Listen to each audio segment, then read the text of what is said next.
X-ray fun. Welcome aboard, Mr. Blodgett. I was waiting for you. Hey guys, welcome. We're going to solve your problem today, Mr. Blodgett. Chris, welcome aboard. Qualified monkey, welcome aboard. Mr. Renzetti, sir, welcome aboard.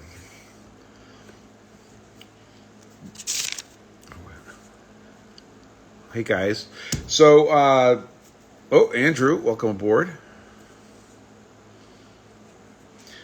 So usually the way things work is we unlock the front doors and like there's a charge here. So we're going to let that taper a little bit. And then we'll bring you in, Robin. Yeah, nice to have you here, Andrew. Bart, welcome aboard. I knew you'd be here. Adam, welcome aboard. So today is Sunday, and it is 1300 Eastern Time, 17 Zulu. And in a strange turn of events, I am not working in the shop today because I have a pre-planned headache from getting my booster yesterday, and I'm taking the day off. But I would never abandon you with such a magnificent opportunity as we have today. So I just have to remain conscious and vertical for 1 hour, and after that, I'm hitting the rack. I've got 5 sets of 6-inch PFG stones sitting here with the major faces all done. And those will get finished, I don't know, Tuesday, I think. Thank you, Precisely Imprecise. I wanted to make sure that the nanobots can track my position even better.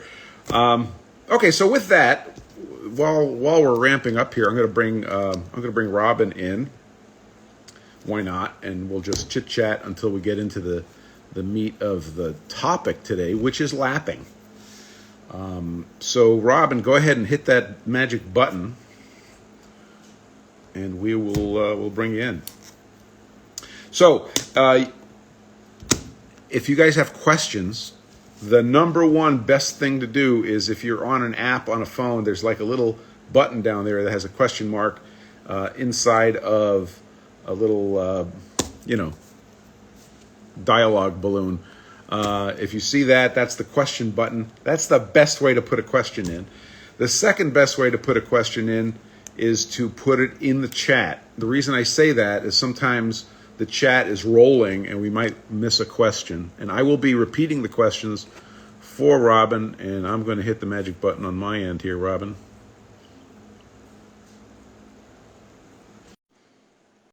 Let's see what happens. Did it work? Oh. Hey, it worked. Looks like it. Hey, Robin, how are you? I'm doing great. How about you? I'm doing fantastic. Thank you for taking the time today to join us. No problem. It should be a fun hour. I'll keep an eye on the chat, so you could relax. People are pouring in here. And usually I give you guys, I hit the wave button, and you may see me not do that. Don't take it personally. I got a lot to do now. So how's the weather there in Pennsylvania? A little chilly, but not bad. We actually saw some hail yesterday. Wow. Actually, yeah, it was yesterday. We saw some little hail. It was crazy. So welcome aboard, everyone. Still lots of people plowing in. Just to reiterate, today we're going to talk about lapping. So if you have lapping questions, get them ready. Feel free to stick them in the question button down below. That's the best way to submit a question. So the reason lapping came up, Robin, was Kevin Blodgett, who is with us today. Hey, there's Chuck Bomarito. Hi, Chuck. He and I got to talking on chat, and he's an instrument, a brass instrument repair guy. I'd be surprised if he's not also a musician. But we got to talking about, he came to me and said, gee, can we make a PFG stone to hit the top of the valve body on a, I guess it was a saxophone. Fever Tree ginger beer. Okay, now I have to write that down now. So far my favorite's been the Bundaberg, but I'll go looking for it. So I just have tea today, and of course I put a little bit of this in my tea, and I like the 8 micron, and it really helps. So Kevin, we talked about this lapping idea. So all of a sudden, that was what kind of crystallized. It's like, let's talk about lapping, and let's see if we could rope Robin in here to talk about lapping. So that's why we're here. And I don't mind staying off topic for a few minutes while everybody, shows up, because we still have a very steep rate of people showing up. Thanks for all the great Instagram posts lately of some of these really cool precision bearings and stuff you've been doing. It's been really quite instructive. Appreciate it. Most of my Instagram, you'll notice, is not, it's just whatever I feel might be educational and new in my travels on whatever I'm doing. I throw them in there, and if I don't have anything, I don't have anything. Yeah. And yeah, that's it. All right, so we do have some questions. Okay, so Laney Machine Tech, our friend, has a question. We're going to start off with him because otherwise I'm going to lose his question. It's in the chat. Laney Machine Tech says, which phenomenon or phenomena are responsible for causing scratching during the lapping process? I'm going to hold that question for one minute, because I think I want to define or have you define for us in a couple of sentences what is lapping. Okay. Number one, and I'm not joking, I am not a lapping expert. I'm one of those guys who just goes at it and uses my mechanical intuition and experience to get to an end result. And yes, that usually works, but I truly am not a trained lapping specialist. But lapping is a process of taking some sort of abrasive and typically having a lap material which is softer than the material that you intend to lap, meaning the part, such that the abrasive particles will tend to embed in the softer lap and basically turn into an abrasive tool. Is lapping always considered a process where the abrasive is embedded into the lap? Is that a definition? No, because there's also free abrasive lapping, which is where tumbling abrasion occurs. And there actually was a company called SpeedFam whose specialty was free abrasive lapping. But that typically gives a matte finish, even though it's flat, it's matte.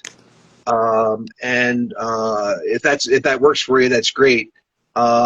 Actually, one of my recent posts here on this bearing arrangement was using the silicon carbide, dry silicon carbide powder and alcohol, and doing exactly that, free abrasive tumbling abrasion.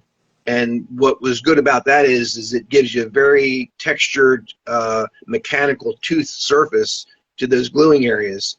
And if you look at those pictures, you'll see there was like just a flat, matte look, no shine whatsoever, just the ideal surface for bonding.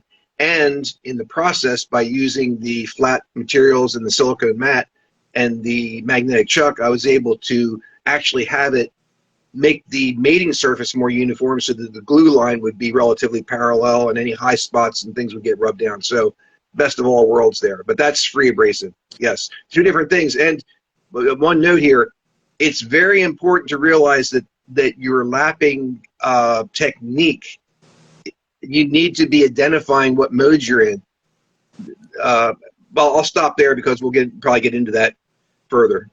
That's pretty awesome. I know I have this mental picture of aluminum oxide grains being a little roundy and silicon carbide grains being much sharper.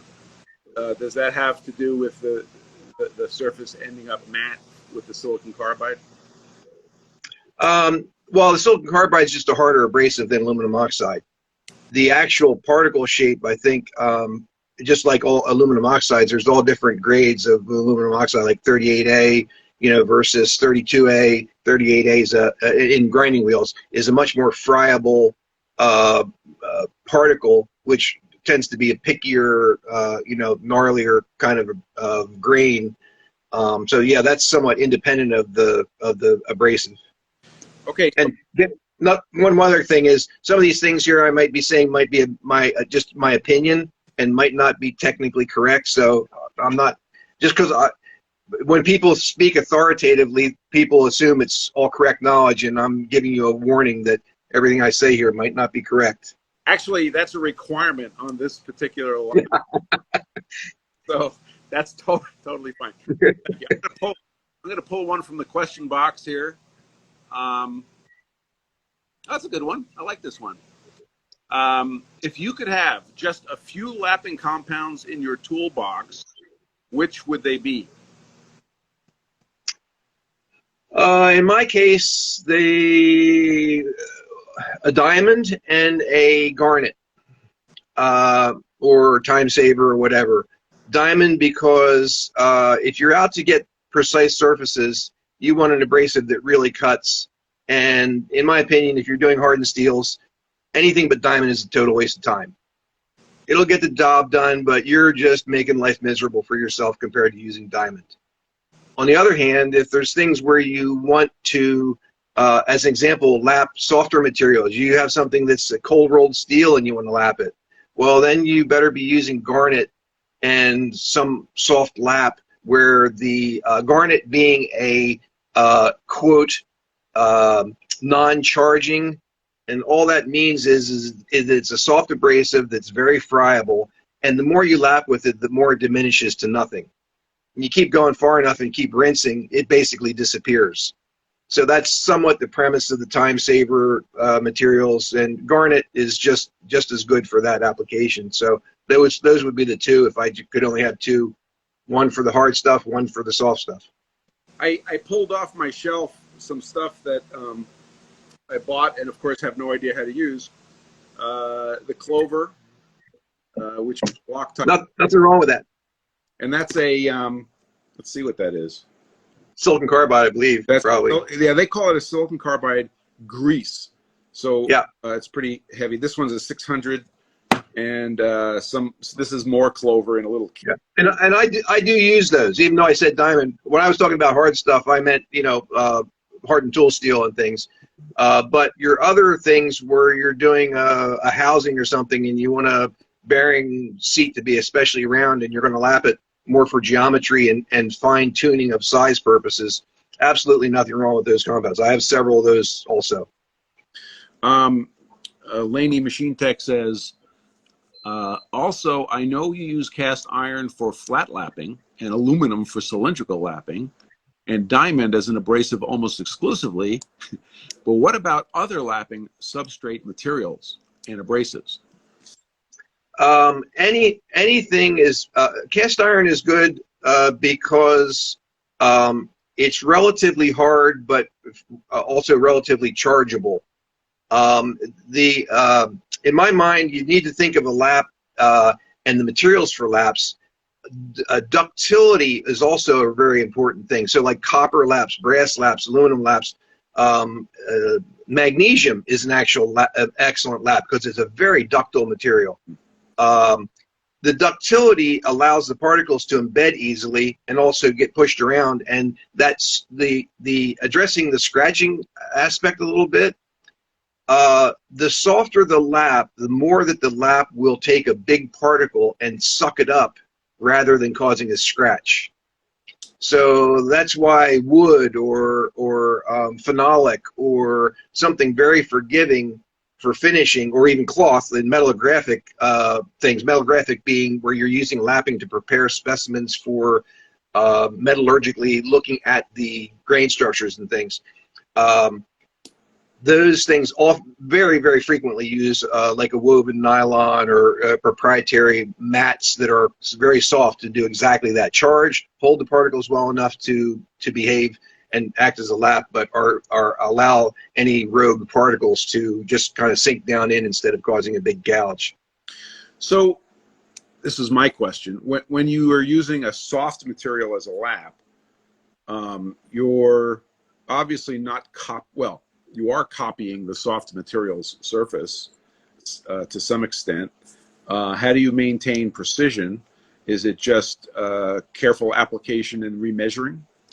I think are you talking about the mutual averaging effect that is kind of inherent in lapping, is whether or not that's occurring or not? Basically, lapping, one of the things that in lapping, as far as like flat lapping and round lapping and all these things and holes, is there's a mutual enhancement effect that goes on.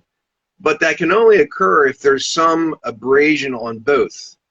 Meaning, if you have a super soft lap that is charged and is only going to cut, it's not going to round up. It's going to hit, all the high spots are going to hit for a long time, and it's not going to create the geometry that you're after. But that's where the skilled lapping person will say, if I run this lap loose, I'll switch into tumbling mode, and I'll force that lap to behave and get eaten and change. So that's where the pressure on your adjustable ID lap or your pressure on your OD lap, that's where the skill comes in. Knowing how to feel for that, whether you got tumbling abrasion going on, and a good way to tell that is what color is the swarf. If you have an aluminum lap or you have a brass lap and you're lapping steel, and you got all this gold powder coming off, guess what's getting abraded? The lap. Okay. And sometimes you can get in that mode and it's tough to get it to change, and that can drive you crazy. So that's a very important aspect of realizing the good and bad of tumbling abrasion versus that. So ideally, if you're out for real precision, and if we have time, I'll give you a real quick story.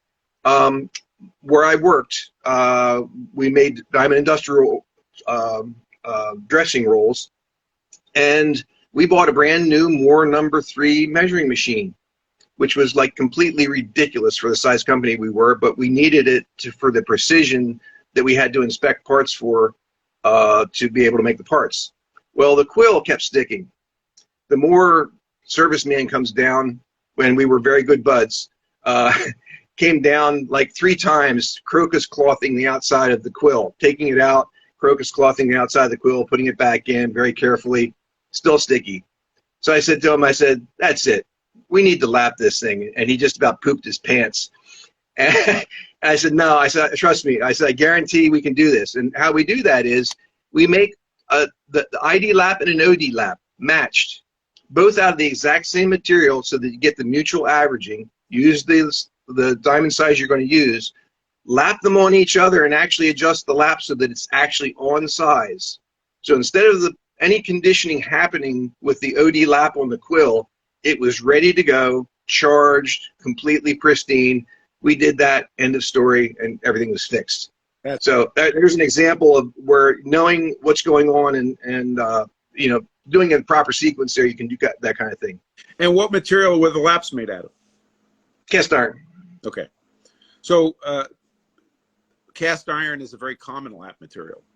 I mean, yes, bronze, soft bronzes, pretty much anything works. as long as it's some degree softer than what you're trying to lap. Oh, that's awesome. Good story too.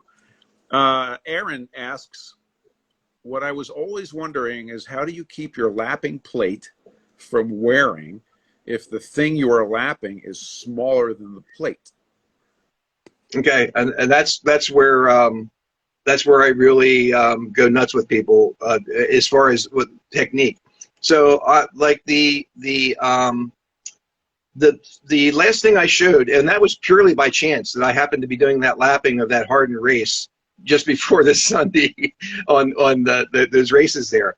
So there's an example of where, I'm just going to jump into this particular lapping technique because I think this is really important. With hand lapping, with machine lapping is a whole different animal. When you got a lap master and all that, yeah, the plate's flat and you've got pressure plates and all that works great. But when you're hand lapping, there's only one thing that matters. You lap your part, you take it off, you look at it with an optical flat, and you see what shape it is. If it's your technique has to be good on the lap, but you look at it and you say, okay, is it convex or is it concave? All right. If the part is convex, that means your lap is concave. So you only need 2 laps. You always have to have 2 laps. You don't need 3. Forget 3. Forget the 3-plate method. Forget it. Not totally unnecessary. So you take this lap, which you know is concave, and and there's another golden absolute rule of lapping. A round lap, one on top of the other. The upper lap is going to go concave. The bottom lap's going to go convex, period. The more you overhang, the quicker it happens, and the more, greater it comes. People who do telescope lenses know this very well. This is how you can get to the radius of curvature you're after and all that. Now, I look at the lap and I say, what do I need to do? I go over, I put whatever I need to do, whatever I need to change shape. I do it a little bit. I go lap again.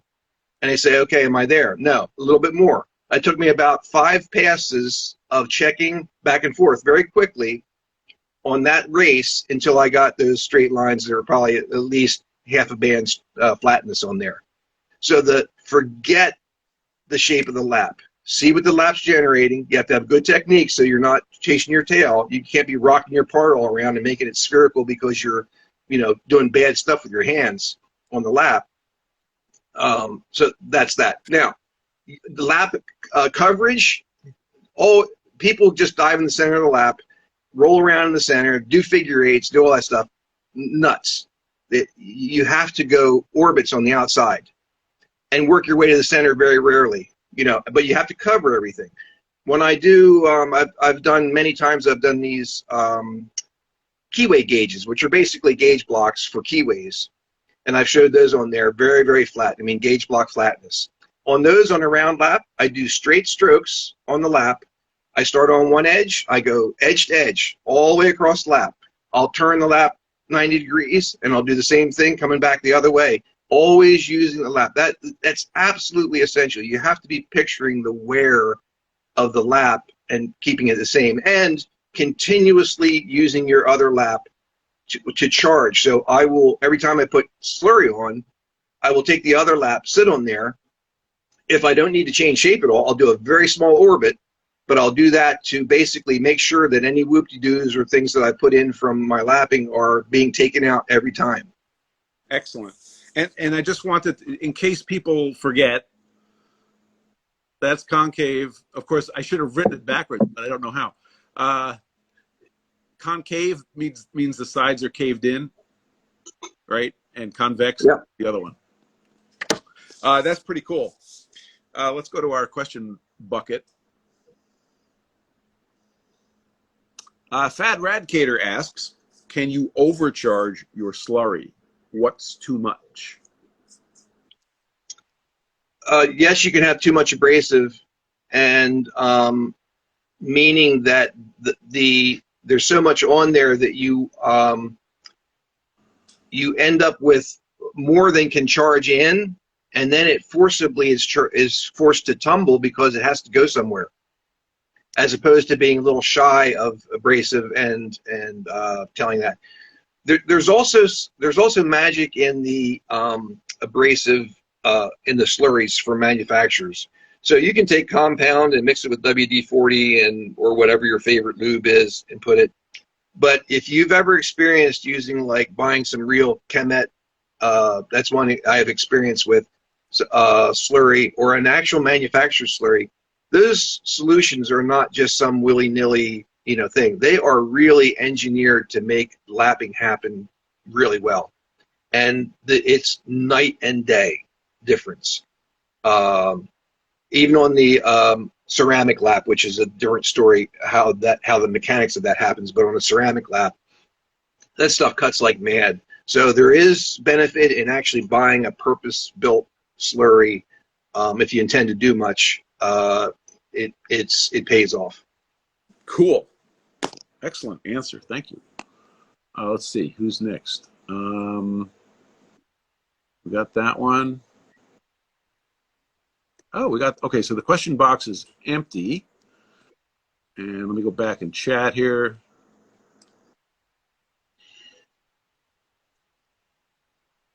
Is it true that you can lap with ginger beer? I'm just kidding. That's just okay, this is a fair question. DWC Plumbing and Heating says, may I ask, what is arithmetic average? So you talked about the resulting surface coming from the average of what's coming off the lap and what's coming off the work. Can you give somebody who maybe doesn't have a lot of math? Well, the arithmetic average is one of the terms used in surface finish terminology as one of the gazillion different ways of interpreting what you're looking at from the topography of the surface. So, I have to go look those things up. I'm no expert on there, but AA. So that's a typical thing you'll see. A 5 AA finish, arithmetic average. It's just defining the math of when you see the actual stylus travels, and you mathematically take what's there. It's how they condense that into a number that isn't peak to valley or whatever. It is, and there's also all kinds of things in surface finish. Kurtosis, is it a bunch of real high peaks with low plateaus, or vice versa? As to how the bearing area actually works on that whole science in itself. But I think the averaging might be what he's talking about, where we're talking about the surface geometry averaging out. So when you take a cylinder that's triangular, you take centerless ground stock, which typically has some form of amount of trilobularity in it, meaning it's not actually round. You measure it in a V block or whatever, you'll see it's got some shape. Even the precision ground stock you get, drill rod, all of it has some amount of that. And you think that's round, or you even buy precision ground shafting, and you think it's round until you run a lap on it, and then you realize, holy smokes, that looks like garbage. Stefan, in my D-bit grinder rebuild, and one which Stefan has just been doing to his, you can see the effects of that. So there's a case of where that averaging there, or elastic averaging we're talking about the highs and lows knocking each other off, and you end up with something that's way more cylindrical in the end with good technique than either of them started out with. And so that might be the aspect he's talking about. But either way, I think we'll hit it from both ends. Yes. Let's see. Tyson Blaze 10 says, can we use non-metallic materials as laps? For example, Delrin or some machinable plastics? Yes, they work very well. But in thinking of a lap, there's always this trade-off of it can be super easily charged, but if it doesn't have enough strength to keep the particle from skidding in the lap and creating a trough in the lap also, then it's not really effective. So there's that trade-off of having a little bit of tenacity to hold the particle, yet still have the particle be able to embed. So a really good material for a lap for that type of thing would be like linen phenolic material. So it's got a crispy phenolic resin, but it also has the linen fibers that are in it that give places for these particles to embed. Delrin is as an example, nylon, a little bit too rubbery. So you're not gonna get any. It's not going to abrade easily. It's not going to get shaped easily. It has to have a little bit of crispiness of a plastic in order for it to conform to the thing. Wood works really well for like high polishes. Like take a piece of pine and bore a hole in it that's the size of your part and put like 1 micron on it, and it's crazy. And there's a case of where it's soft enough that the particles, no particle is going to give you a scratch because it just dives into the wood and embeds in the wood deeper. But Robin, wood is not nearly expensive enough. Okay, use ebony. Yeah. Okay. Or ironwood, or yeah. Now you're talking. I think we covered your question on scratching. We'll come back to you, Laney.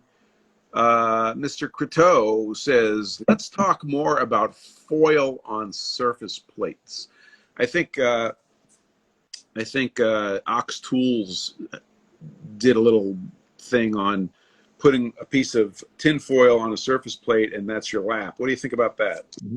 Yeah, I also showed that on the lap, on my surface plate lapping, where I used the adhesive-backed aluminum foil from McMaster, and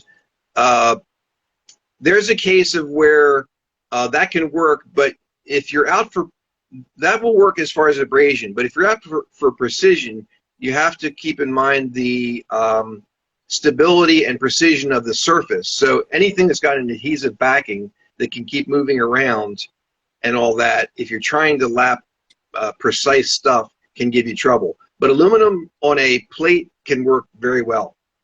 Absolutely.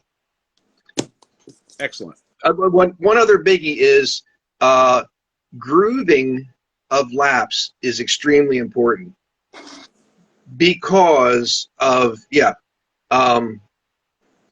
breaking up the surface such that the speed at which a hydrodynamic film starts to form gets faster and faster. And so in other words, if you have a surface that has no grooves, hydrodynamic film forms very easily. Got a very large surface area, and that forms right away. And that's a real bane to hand lapping because it starts to float, gives you edge rounding. That's where it goes flat, and then at the edges you get this roll off. So I'm also a fan of fine, shallow grooves, because when you put your slurry on, it all runs down the grooves. So having grooves that are only deep enough to break up the surface pressure is a big advantage in cleaning and everything else. So my grooves on my laps are probably only maybe 10 thousandths deep at the most, and narrow and fine pitch. It's also important to note that if you're out for real precision, at the very end, very slow strokes where you almost can feel the part starting to tend to ring to the lap is very helpful, because then you're getting down to where you're getting absolutely no float on the film of slurry. Outstanding. That's pretty cool, because I've been thinking about making some laps, and we'll get back to that. So let's see. Another question. Laney Machine Tech relentlessly asks, do grooves also contribute to scratching? Well, contaminate, if you're out for crazy finishes, and it matters whether there's any high polish on deep scratches, which is an easy phenomenon to have. Basically, when you are abrading something, let's just take it with sandpaper. You start with 220 and you polish a shaft, and if you go from 220 to 1200, you're absolutely going to have high polish on deep scratches. It's going to take you a century to get that 1200 to actually get down to where you have a uniform 1200 finish. So that's why you see people go through this progression. You say, yeah, I'm in a hurry. Well, you're in a hurry, but you're not going to get there, because you got to go from your 220 to 320 and down through if you want to get there the quickest way. The same thing can apply in lapping, that you need to go through a progression. Now, a lap will cut quicker because you've got, well, it's more and so in cylindrical lapping because you've got controlled pressure where you can't have any hydrodynamic. Hydrodynamic float is in controlled in how tight you have the lap, as opposed to where you're hand lapping and your hand pressure is all and gravity is all that's been keeping you from floating. The particles can get in the grooves, the abrasive, the actual swarf and all those things, and you keeping a lap clean, those grooves can be a place where keeping it clean is a problem. And any dirt you have around when you're lapping, if you're going to try to do gauge block finishes, you better have a dust cover and all these things, because just ambient dust and things can get on there. Once you get a piece in a lap, and on a flat lap, you can identify this. Sometimes you'll get a scratch, and you'll actually be able to see the particle where you'll see the little streaks all radiating off a particle. And that's a particle that you need to dig out manually. Literally take a little blade and go in there and pick that particle out, because it's going to stay there forever and just keep scratching, and you'll keep seeing those marks around it forever. Once one of those ends there, that unless you pick them out, you're done.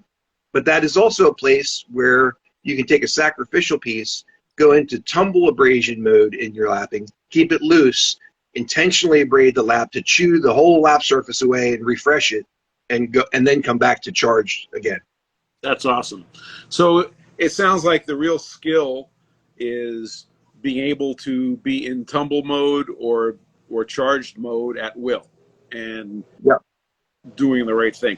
And Andrew Lasura asks, and he apparently is Laney Machine Tech's wingman. I don't think I really heard an answer on sources of stray scratches that Laney asked about. So I think we got it. So I'm going to call that gotten. And if we didn't get it, we'll try to hit it again later. Yeah, a stray scratch is a rogue particle that is bigger or sitting at an obnoxious angle relative to the rest in a lap that's too hard or whatever, that is just causing a scratch. And that scratch, like I said, especially this embedded particle, that it really gets seated in and is high in the lap. That's not just going to go away. You have to actually identify that. And unfortunately, that can turn up, and all of a sudden you were going great, and then now you've got all these spiral scratches in your piece, and you're like, oh man. And there's no answer other than get that lap to behave. And there's not. Keep in mind, the best thing to do there is let's say you're lapping a 1-inch piece. Get a piece of 1-inch cold rolled, and go lap on that cold rolled first, and get the lap in condition. Then come back to your piece. Don't think you have to get that lap to behave on your workpiece. Sometimes it pays to go behave. And I have actually matched sets of ID-OD laps where the ID lap is purely to condition the OD lap, and I keep it there, but I can expand it up to size so that I can keep conditioning the OD lap and those two together as a pair. I've heard that the problem of an embedded diamond also can occur on a grinder magnetic chuck. I've only heard this. It's completely a rumor. I have never experienced it myself. Yeah. And the little star, the little shape it's like, look at me. Yeah. All right. Mr. Karakuri, PGH, who is a regular here, says, have you found there to be a universal lap groove spacing geometry, or do you adjust it for material? On flat laps, for some reason, I just like not for any particular reason, but I like the 60 degree versus 90 degree, or 30 degree, whatever you want to call it. So I have diamonds instead of squares. Yeah, purely, I can't justify it for any other reason, but definitely fine pitch. Well, then you could use your newly set up D-bit grinder to make a lovely 60 degree single point cutting tool, right? Yes. Yep. And I do that in a router. I've done lots of posts where I've done actual surface plates and that with the router, and it's amazing how those bits last. To do an entire plate, even a plate that was charged with diamond, and groove it, and they hold up amazingly well. That is very cool. We're going to rip through these pretty quick. Oh, I don't think we actually answered that question though. We was talking about the grooving. On cylindrical lapping, axial grooves, in my mind, are all that are necessary. You want something where the slurry has a place to reside that is full length, so that it can wick into the surface all the way around. So if you're going to do it one way or the other, I would do axial grooves, typically with bandsaw if it fits, or doing a shaper mode on the lathe with a tool, go inside and put grooves in. They're the most effective in my mind for the cylindrical, and then the flat, like I say, diamond is my preferred, but not for any technical reason that can be justified. So is it a correct statement to say that the motion of the lap should be at perpendicular to the line of the groove? Yes, because otherwise, if it wasn't, think of it this way: if you did just radial grooves that weren't a thread, you could actually get an effect where if you don't move the lap continuously, where you actually end up starting to create grooves in the part. If you just sat still and just sat there, and you'd actually end up with ridges where it was abrading, but not where the grooves were. But I don't think anybody's going to do that on purpose. Okay. Yeah, I just wanted to clarify, radial versus axial. Let's see. Wow, you guys are like keeping us busy here. Oh, here's a good one.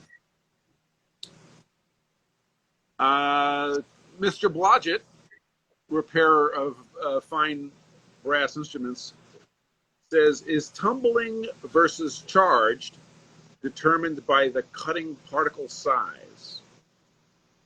No, it's determined by the gap between the two pieces. So if you intentionally close you put slurry on the parts, and let's just make it cylindrical to make it easy. And you close your cylindrical lap down, and the effective gap size that's there is now 1/3 radially, is 1/3 of the particle size. Okay, no tumbling abrasion is going to occur, or very little, because you've just smashed all the particles into the lap. They have nowhere to go. But if you just get it to where you can just barely tell that you're getting rubbing, the lap's not flopping around like a fish, and you can just tighten it to the point where you say, okay, I can't really wiggle the lap, but I can turn it freely. Now you know that there's room for those particles to just tumble end to end to end. And you don't, as soon as you start to constrain that too much, they're going to start poking in and embedding. So it's the relationship of, you need a gap that's roughly the particle size, and maybe the particle size not on think of the particle being square. You could probably get away with the particle size being the square dimension, the gap being the square dimension, and hopefully it would tumble or make it a hex, cross corner on hex versus cross the flat on the hex. As an example, if you adjust the lap until the gap is across the flats of the hex, there's room for it to get up on edge, and the cross corners will start to poke into the lap and poke the material, both materials, and you get this rolling action that goes on. Awesome. Okay, in the chat, there's something taking place here. Andrew Lasura says, I have had a few instances of going slow and getting surfaces to almost ring together, and surface finish seems to suffer immensely. Wait. Let me read that again. I have had a few instances of going slow and getting surfaces to almost ring together, and surface finish seems to suffer immensely. If it gets that tightness of ringing for a moment, any thoughts? So I guess Andrew's saying it gets tighter and tighter and is almost ringing, and then the surface finish gets harmed. Well, you can still get smearing and things going on. I'm not sure whether he's talking about cylindrical lapping or flat lapping. You still have to have lubrication, and if you're that's hard to tell depending on what particle size you're talking about, and different things like that. But you can go too far on the slow to where it has to still be smooth. So when you're feeling that and you have that pressure, you have to control that. If you press too hard and it starts to ring, you have to let off to let that not get too far in that direction, because you don't want to get to the point. And you also have to remember one very important thing about lapping is you have to respect the strength of the charge, meaning how much force can I put on before the charge gets torn out. So, and that depends on how hard the lap is versus the part and all those things. So that the actual tension on the lap is very, very important. You have to get that feel where you say, okay, that drag right there, I can tell that's really cutting happy. And you go more tighter does not mean faster. You know, it's not like, oh, I need to take this off quicker, make it tighter. No, you can end up just tearing the charge out, because there's a in my surface plate lapping. That's where I really experienced the effects of having a lap with too heavy of a PSI on the charge. The 18-inch plates I have are very, very heavy challenge surface plates. They're 135 pounds for an 18-inch square surface plate, which is over double what an average, garden variety surface plate is. And that amount of weight on the charge exceeded its ability to stay in the plate. And that's where you get smears, and you go along and you feel a drag and pull, and oh, that's no good. So there is a range of pressures for a given lap and how the charge stays in there, where you get good cutting that it's happy with. You exceed that, and you start to tear and drag things out. Fascinating. DWC Plumbing and Heating asks, does heat treatment affect surface finish after lapping? I am an amateur. Listen, buddy, we're all amateurs here, except Robin. Robin's not an amateur. Can you have? So let me phrase it a different way. Can you have a situation where you do your lapping and then you go to heat treating? Is that ever a condition is that ever a good way to go? If you're using vacuum heat treating, it's not a problem. Okay, so we've talked about forget it on any other process. And in reality, this is my chance to promote vacuum heat treating. If you're doing something that can be vacuum heat treated, just save yourself a whole bunch of grief. Spend $105 for a minimum run at Solar Atmospheres. I get nothing from them, and your parts come back so pristine, absolutely no decarburization. They're just a thing of beauty with no distortion, everything. It's just saves so much grief. I am looking forward to using them. I have a project that I want to do that with them, but I haven't done it yet. Okay, let's see. I don't know what order these are coming in. Now, keep in mind his example there. The surface finish would be fine, but that doesn't mean that part, if you're talking, roundness in 50 millionths or 10th areas, it doesn't mean that part's going to stay that round. The surface finish will still be there, but the geometry will suffer. So if you're lapping for precision, obviously it needs to be done after heat treatment. Okay, I think we landed that. Prototype 3D.ro, welcome aboard, sir. Must be late there. Asks he's asking about the ratio between the dimension of the part and the dimension of the lap, for example, in round lapping. I think he means like the width of a lap that you're using on a round. Okay, there's when you're talking about geometry creation, you'll see examples in lapping articles and things where they'll show a very long lap, like a lap that might be 2/3 the length of the part. And a lap like that is to take a banana out of a part, curvature out of the part. So you're looking at the lap to do geometry correction that is other than roundness. It's also straightness or bow of the part, curvature of the part.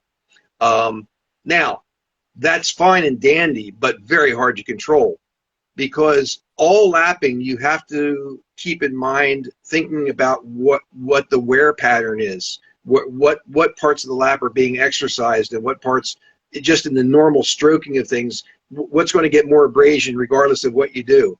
So I would say for normal cylindrical lapping, I would not use a lap that's more than maybe a quarter the length of the part that you're lapping. And if it's real long shaft, like you know, like the D-bit grinder example, it might be 18 inches long and it's only roughly an inch in diameter. You know, 2 inches long, whatever. You're more concerned with roundness there and uniformity than you are with it. You're not going to get the banana shape out of that thing. So yeah, and also as far as like in Laney's example of doing the cylinder square, there's an example of where you don't want a real long lap because you can't control where you're lapping to get rid of the shape. So if it's big in the center or the ends or whatever, being able to use a shorter lap to go concentrate on the areas where it needs it. And that's where, with just the right drag, you can tell what's going on without even miking it. You can say, okay, oh, okay. And you just focus on the areas where you get the more drag and come back, and then you have to constantly maintain that drag. But you go hit the high points, snug up a little bit, and you can probably get within 20 millionths of straightness just by feel, by having a lap that's in good shape and feeling the drag. I can see that. I can see how you're just mapping as you're going. Yep. Yep. That's awesome. Laney says, yes, switching to the shorter lap was a revelation. Well, stick around. There's more where that came from. All right, let's see who else we got here. And Chris, he called an outside consultant for that. Yeah, exactly. We have a lot of outside consultants. Metrological apparatus. Welcome aboard, sir. What kind of lapping technique do you go for to lap machine ways? For example, a V and a flat. There's where you can use small block laps as shown in Foundations of Mechanical Accuracy. And there's a case of where you have to be able to keep the lap in shape. You have to realize that if you don't keep twisting the lap, changing its orientation minutely, you can't just sit in a V, let it sit on the one side and go back and forth, because it's just going to form a groove pattern, and whatever the charge looks like on that is going to get mapped onto the part. You still have to do variations of position, flip it end for end, and then constantly recondition it. So if I was doing a way like that, I'd have my surface grinder set up. I'd buzz this lap surface, I'd charge it, I'd use it for a little bit, I'd go back on the grinder and just keep going back and forth. And then obviously you need a means of determining where you need to lap, you know, and how much, and yeah, there's a lot of finesse involved there in not making it worse than it was. Okay, I'm gonna start speeding up here because we have a lot of questions. Okay, I'm gonna skip. And guys, I apologize. We have only 7 minutes, and I'm gonna skip a couple if I think they've been answered.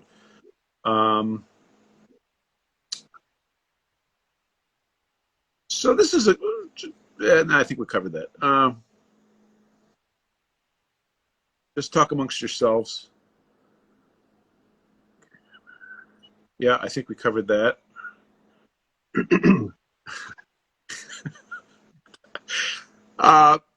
The pragmatic machinist, also known as Chris, asks, is lapping taught in school on your home planet? It's taught in preschool. Okay, that's just awesome. Okay, Steve 7028, and Steve, I'm not picking on you. Yeah, I kind of am. He asked, what about handscaping? What? I think he means scraping. Oh, hand scrape. I was giving him grief. Okay. So What about that's an hand scraping? so that's an interesting question, because people are imagining, oh, lapping is super accurate. So why don't I go to my ways and just lap it, lap both sides, put them together, and off we go? Well, actually, there's the people who followed my grinder rebuild intently saw that there's a technique that has to be used very carefully, but that's where you scrape using your whatever masters you're using for the geometry. And as an example, the saddle or the table of the grinder. You do all that, you scrape it as if that's the end, you're done. And then I use 0.03 micron alumina. Very, very fine stuff. Insanely small particle sizes, okay? On the verge of not being an abrasive. And kerosene.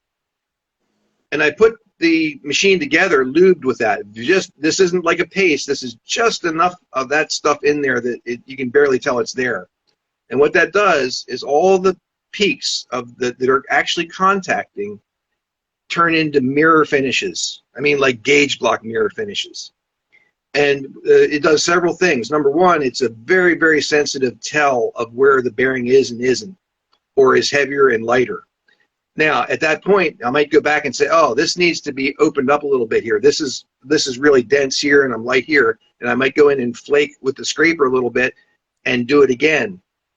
But once I've got it to where I know I'm not cheating by actually trying to lap the ways together, I will lap that significantly, and Laney Machine Tech will attest to this. In tribology, meaning study of lubrication and interface of materials sliding on each other and those things, surface finish is everything.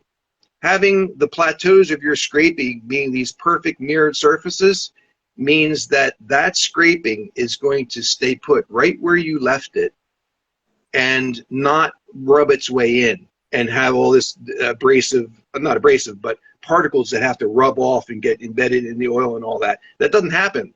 It's like pre-worn in. And I looked at my ways lately here, looked underneath with a flashlight, still looks like gauge block surfaces on the bottom of that scraping. Okay, and that oil film has this perfect thing. So there's a case of scraping combined with lapping, but very, very cautiously and with care. Outstanding. I either forgot because it's been so long since you posted that, or I didn't remember that you did that. That was awesome. We have one question here, and with your permission, I'll give my answer first. Sure. Do you ever save grinder swarf for lapping use? My answer is no. Agreed, no. Let's move on. Let's see. That's a pretty good question. Metrological Apparatus asks, how do you charge the lap evenly? Okay, on my little 6-inch round cast iron laps, I just put a swirl, like a spiral swirl of slurry on there. And because my grooves are so shallow, it all doesn't run into the grooves. And then I take the upper lap and put it on. I never put slurry on and then put the part on slurry. I always take the mating lap. Remember, I always have pairs of laps, and they're marked upper and lower. And the lower is meant to be the lap that you actually lap your parts on. Upper is the conditioning lap, regardless of what shape they are, to get what you're after, just so you don't lose track of which is which. So I always take that and take the lap and swirl it in. Now, the other example is, and this is a pretty neat technique, and I think I showed it in one of my videos, on the surface plate laps, the 18-inch square laps. I take a fan brush. The brushes, they're actually almost like a single layer of bristles in a big wide fan, artist brush. Reason for that being that you don't want a regular brush because you're going to end up with a ton of particles all stuck in this big wad of bristles. You don't want that. You just want something that'll spread them out, can easily be washed out because it's basically almost just a single layer of bristles across. You take that, you put your dry diamond powder in a stainless little pan, put your alcohol in it, you put the lap on the crane, flip it upside down, and you brush the slurry on the bottom of the lap with the alcohol and thing so that it all doesn't go in the grooves and sits on the peaks. You paint the whole thing so it's nice and uniform, take it over in the crane, drop it on the plate, you're good to go, and the thing's been nice and uniformly charged with a nice even layer. And in the case of lapping granite, you don't want any lubrication. You want it to be dry, so that's why the alcohol is the carrier. But the alcohol will actually have that particle actually stick to the plate even after it's dry on the plate. Wow. I kind of remember you doing the upside down thing on your project with the surface plate. All right, let's see what else we got. You guys have been awesome with great questions. Okay, I'm gonna pass along this question mostly because I have no idea what he's talking about. Fad Radcater says, "What would be a good tool for a tender lapper?" Oh, okay, for a newbie, for a tender lapper to make for education of lapping. So, what should a artisan who is learning to lap make and go use as part of their education? If I was just out for a minimal, if I just wanted to experience lapping, get a chunk of 3-inch or 4-inch, whatever, continuous cast iron, whack off 2 pieces, face them off, groove them, even if you just file grooves in, doesn't have to be fancy. You can get a reasonably suitable abrasive slurry and some hardened pieces that are preferably round, but to really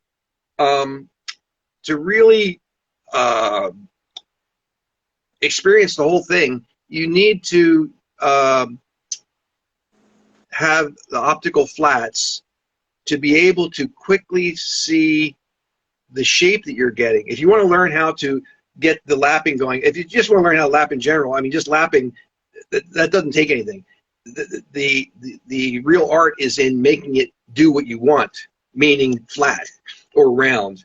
So for flatness, that's where you need to be able to assess what the lap is doing and adjust accordingly and get used to this actual whole practice of the lap on top gets concave and just work with that, go back and forth, keep experimenting.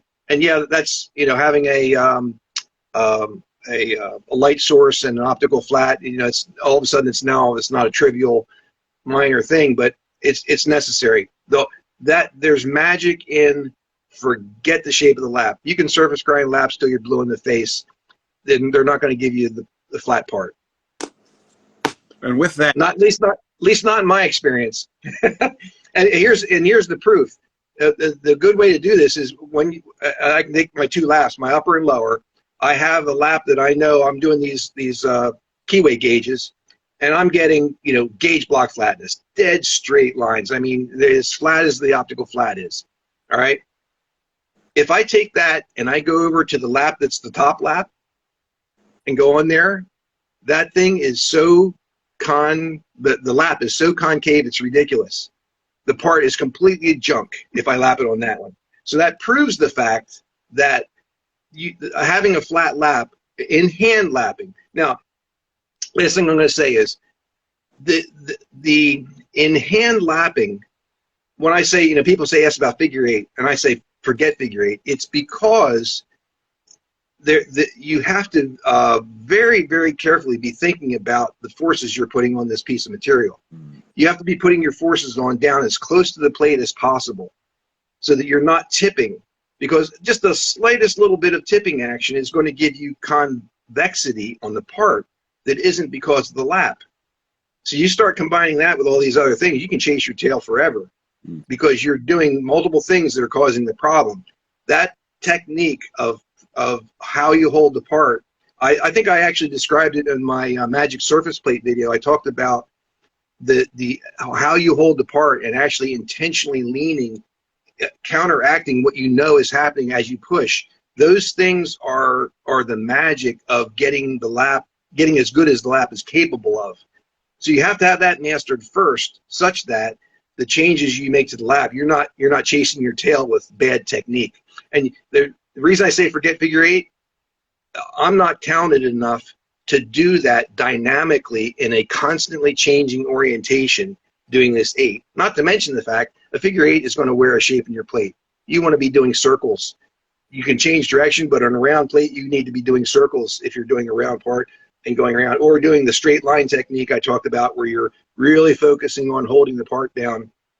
And there's the other things involved are heat from your hands. You start doing gauge block flatness, you can't be touching the part, so you make a little plastic carrier that has bearing pads at 0.2236 spacing from the ends so that it's not bending the part from there. And the pressure edge is all the way down at the bottom of the plate, so the part that's forcing it is all the way down at the surface. So you're not leaning the part. And you put it in that little cage and you lap with that so that you're not thermally distorting it, you're not bending it with your hands, and then you check. And yeah, there's a lot to it, but it's just a matter of applying basic mechanical principles and being aware of all of them. How come it always comes down to the basics? I mean, yeah, you know, it's no fair. It's no fair. Yeah. Well, we're past the top of the hour, and I want to say thank you very, very much for sharing, Robin. This was awesome. This was like a sip of water from a fire hydrant. Yeah, thanks for having me on. Yeah, it was fun. Would you be willing to come back sometime? Sure. We'll go to the second phase of lapping, and it gives everybody a chance to go lap something, and then come with yeah. So Robin, thank you so much. I appreciate you. Thank you. And everybody, we're going to wrap it up here. You know, if you have any questions, save them up, and we'll try to get something going. Robin, thanks again. Thank you. Peace. See ya.